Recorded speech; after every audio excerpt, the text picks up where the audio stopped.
조국 전 장관 출마로 좀 기우는 거 아니야? 라는 발언을 좀 했어요. 그대로 이루어질 것 같진 않다. 명예회복을 할 수 있는 유일한 길은 법률적으로 할 수 있는 것밖에 없다. 재판에서 유죄가 나오면은 의원직 상실하지 않습니까? 내 억울함을 풀기 위한 용도로 공직을 생각한다라는 것은 비민주적인 생각인 것 같고, 민주당 안팎에 총선 200석 논쟁이 좀 불거지고 있어요. 200석 하셔서 뭐 할 건데요? 개헌하겠다는 얘기잖아요. 개헌. 개헌한 게 있어요 지금 민주당이? 하나도 없어요. 민주당 200석 가져가면 나라 망합니다. 정신을 좀 차리시기 바랍니다. 민주당이 굉장히 오만하구나. 이 오만한 민주당을 심판해야겠다라고 일반 국민들께서 느끼실 것 같기에 이거 200석 얘기를 더 많이 하셨으면 좋겠어요.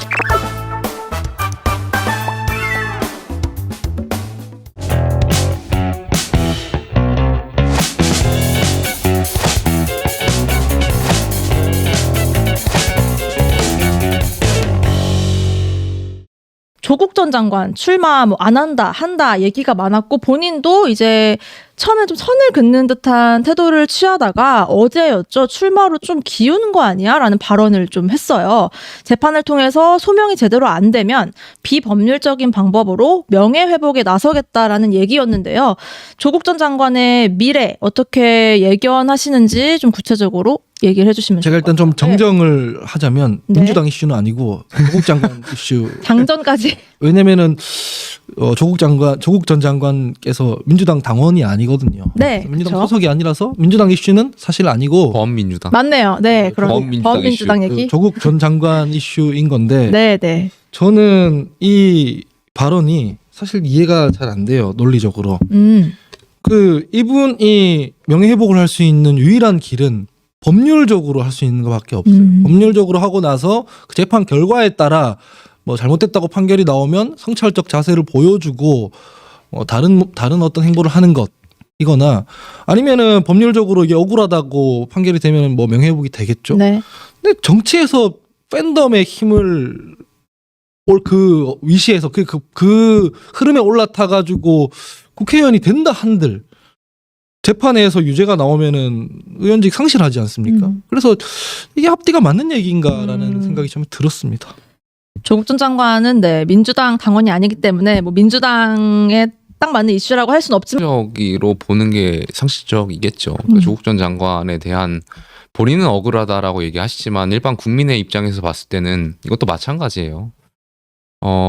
반성을 안 하고 있잖아요. 제대로. 뭐 말로만 반성한다고 해서 반성이 되는 것도 아닐 거고 아마 국민들이 진정성을 느껴야 될 텐데 물론 그 진정성도 보여드릴 수 있는 부분은 아니겠지만 어쨌든 우리가 일반적으로 공유하는 감정들이 있잖아요. 그래서 조국 전 장관에 대한 비판적인 목소리가 더 클 거고 아마 민주당의 입장에서도 곤욕스러운 것은 맞겠죠. 근데 민주당의 같은 경우는 좀 뭐랄까요, 약간 미운 오리 새끼 같은 느낌일 것 같아요. 조 전 장관이. 조 전 장관 네. 관련해서 그래서 아마 창당을 해가지고 그 비례정당이나 뭐 네. 그런 식으로 투트랙으로 간다면 전체적인 민주당의 TO에서 뺏길 건 없을 테니까 300석의 국회의원 중에 아마 그런 관점에서 보자면 뭐 민주당에서도 나름대로의 어떤 그런 적당한 사회적 거리를 유지하고 있는 것 같은데 글쎄요, 저는 조국 전 장관이 어제 그 발언을 듣고 아마 출마를 굳힌 것 같다라는 생각이 들었고 저는 뭐 늘 말씀드리지만 국회의원 출마 참정권에 대한 것은 본인이 선택할 부분이니까 거기에 대해서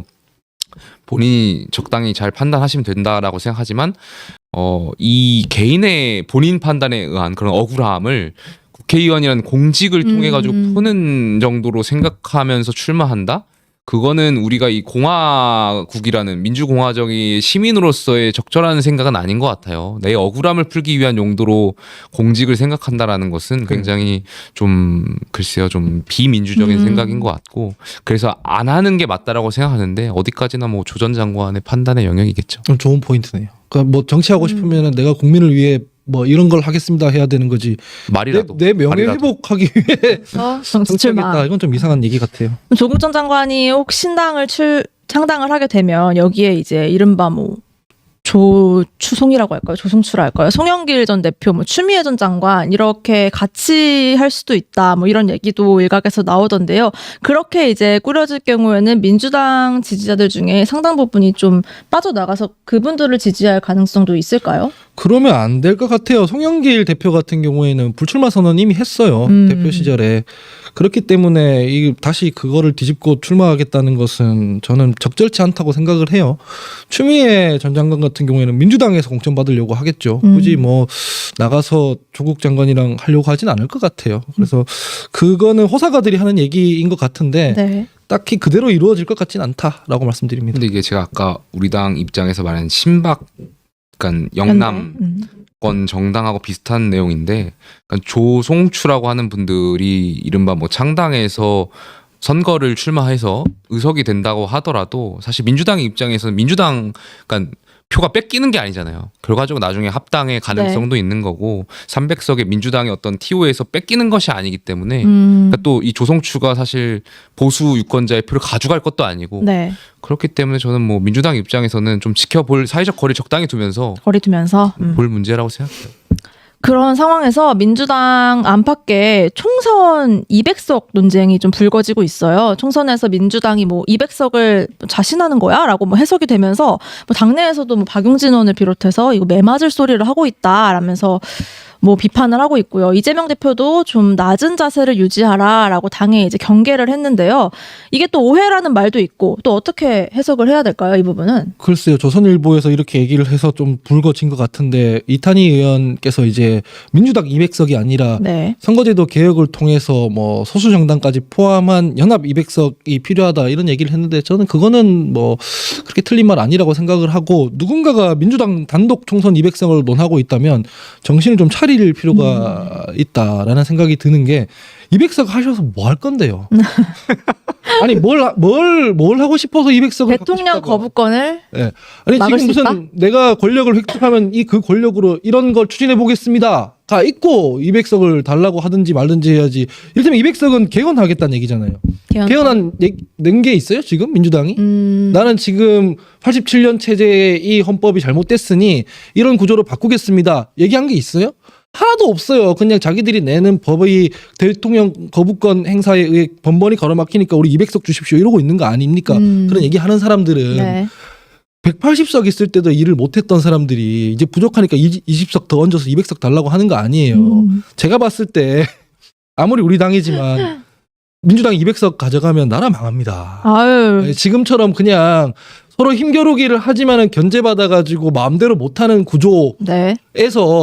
협치의 분위기나 협상의 분위기가 조금 무르익은 다음에 위험 요소들을 다 제거한 그런 안전장치를 가지고 가는 정치가 맞는 거지.